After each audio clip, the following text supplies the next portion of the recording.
Material guztia, argazkiak barne, Merlin proiektuak sortua da. Soraluzek arazo larriak ditu, horietako bat langabezia.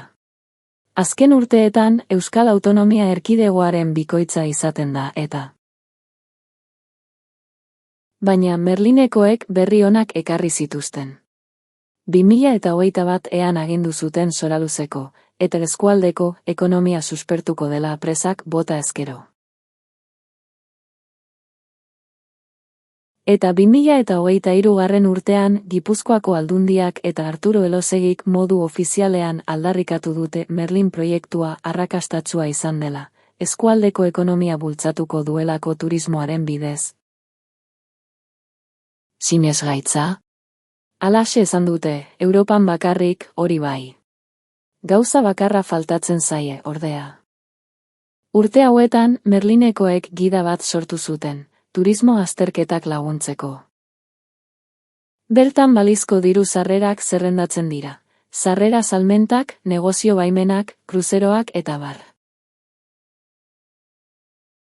Soraluzen presak apurtu baino lehen, turismoak herriko ekonomia zelan suspertuko duen jakin behar dugu. Sarrerak saltzen, bisitarien gastuekin, jatetxe eta denden baimenak, bidai agentziak. Eta inolako erabakia hartu baino lehen, Merlinek finantza azterketa sistematikoa gomendatzen du, eta batez ere, ea bezeroek ordaintzeko prest dauden egiaztatzeko. Soraluzen presak apurtu baino lehen, turismoak herriko ekonomia zenbat suspertuko duen jakin behar dugu. Turista kopurua, eguneko gastua, bidaien iraupena. Oso erreza da presak bota eta gero turismoak salbatuko gaituela esatea. Frogatzea, Merlin berak eskatzen duen moduan, ezinezkoa. Horregatik ez dute azterketarik erakutsi. Benetan sinisten dute esaten dutena? Eta zuk, Gipuzkoako Aldundia eta Arturo Elosegi sinisten aldituzu?